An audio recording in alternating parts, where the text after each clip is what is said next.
homiladorlik vaqtida emizish mumkin emas. Chunki organizmda gormon ishlab chiqarishi o'zgaradi. Ya'ni birinchi o'rinda sizda prolaktin gormoni ajralishi ko'payadi. Natijada prolaktin gormoni bizada matkamizni qisqarish funksiyasini oshiradi.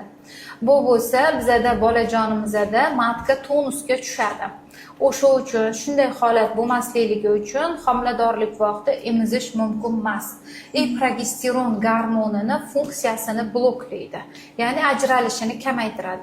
Progesteron gormoni bizada bolani matkaga yopishishini va yaxshi o'sishini ta'minlab beradigan gormon hisoblanadi.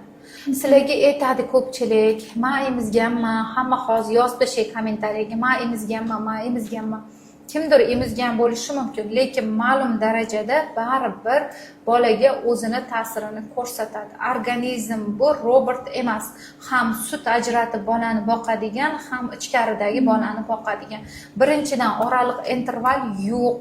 Sizlarda organizmda qon kamliligi, kalsiy kamliligi bo'ladi.